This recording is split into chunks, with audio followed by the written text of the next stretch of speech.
കുറേ കാലങ്ങൾക്ക് ശേഷം കുട്ടിപ്പരുടെ പുതിയൊരു വീഡിയോ ഇട്ട് എല്ലാവർക്കും സ്വാഗതം. ഏകദേശം 2 മാസത്തോളമായി ഞങ്ങൾ വീഡിയോ ഇട്ടിട്ട്. അതിൻ്റെ കാരണം എന്താണെന്ന് ഞാൻ ഇപ്പോൾ പറയാം. അതിൻ്റെ മുമ്പ് ഞാൻ ഒരു വീഡിയോ കാണിച്ചു തരാം. അത് കണ്ടിട്ട് ഞാൻ ഇതിപ്പോൾ പറഞ്ഞത്.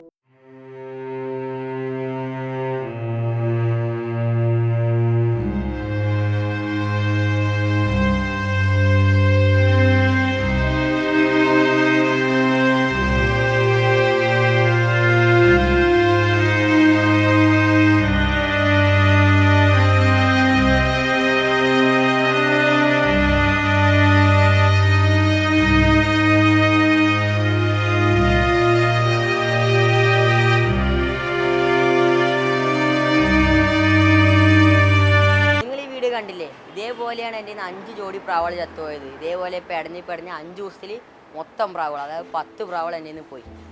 ഇതെന്താ അസുഖം എന്ന് എനിക്ക് ഇതുവരെ ഒരു പിടുത്തവുമില്ല. നിങ്ങൾക്ക് ആർക്കെങ്കിലും അറിയാമെങ്കിൽ താഴെ ഒന്ന് കമൻറ്റ് ചെയ്യുക. ഞാൻ കുറേ അടുത്തുള്ള ആൾക്കാർക്ക് ഈ വീഡിയോ ആണ് ചോദിച്ചു. അപ്പോൾ അവർ പറഞ്ഞത്, ഒരാൾ പറഞ്ഞു ഹാർട്ട് അറ്റാക്ക് ആണെന്ന്, വേറൊരാൾ പറഞ്ഞു ഇതിനാരും വിഷം വെച്ച് കൊന്നിക്കുകയാണ്. അങ്ങനെ എൻ്റെ വീടിൻ്റെ മേലേക്ക് ആർക്കും കയറാൻ പറ്റില്ല, വിഷം വെച്ച് കൊന്നൊക്കെ പറയുന്നത്. എന്താണെന്ന് എനിക്ക് ഇതുവരെ ഒരു പിടുത്തമില്ല. നിങ്ങൾക്കറിയാം, നിങ്ങൾ താഴെ ജസ്റ്റ് ഒന്ന് കമൻറ്റ് ചെയ്യും. അപ്പോൾ നമ്മുടെ ഒരു കൂടെ കാലിയായി കിടക്കുന്നത്, ആകെ ഒരു കൂട്ടിലെ പ്രാവുള്ളൂ. നമ്മൾ ഏകദേശം 2 മാസത്തോളം വീഡിയോ ചെയ്ത ഗ്യാപ്പിൽ സബ്സ്ക്രൈബേഴ്സൊക്കെ ചോദിച്ചു നീ എന്താ വീഡിയോ ഇടാത്തത്. ഇപ്പോൾ വീഡിയോ ഇടാത്തതിന് കാരണം വെച്ചാൽ നമ്മുടെ പ്രാവുകളൊക്കെ ചത്തുപോയി. ഒരു കൂടാകുമ്പോൾ നമുക്ക് ഇഷ്ടപ്പെട്ട പ്രാവുകൾ ഉണ്ടാവില്ല. അതിൽ എനിക്ക് ഇഷ്ടപ്പെട്ട ഓട്ടിയ പ്രാവ്, ഞാൻ നിന്ന് വെയിലത്ത് കഷ്ടപ്പെട്ട് ഓട്ടിയ പ്രാവ് ചത്തു. അത് ഒരു മെയിൻ സങ്കടം.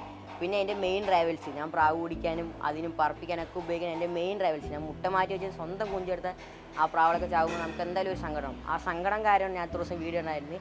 അപ്പോൾ ഇനി എൻ്റെ വീഡിയോസ് തുടർന്ന് വരുന്നതായിരിക്കും. നമ്മുടെ കാലിയായി കിടക്കുന്ന കൂട്ടിൽ നമുക്ക് പ്രാവുകളിനെയൊക്കെ വാങ്ങണം. പിന്നെ നമ്മുടെ പ്രാവുകളിനെ ജോഡിയൊക്കെ സെറ്റാക്കണം. ഇനി അപ്പോൾ ഇതുവരെ സപ്പോർട്ട് ചെയ്ത എല്ലാവർക്കും വളരെയധികം നന്ദി.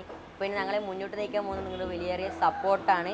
അപ്പോൾ ഇനി ഞങ്ങളുടെ പുതിയ വീഡിയോസ് അടുത്ത് വരുന്നതായിരിക്കും. അപ്പോൾ ഈ ചാനൽ ഇതുവരെ സബ്സ്ക്രൈബ് ചെയ്യാത്തവർ ചാനൽ സബ്സ്ക്രൈബ് ചെയ്യുക, ലൈക്ക് ചെയ്യുക, ഷെയർ ചെയ്യുക. ഇനി നമുക്ക് അടുത്ത വീഡിയോയിൽ കാണാം. ബൈ.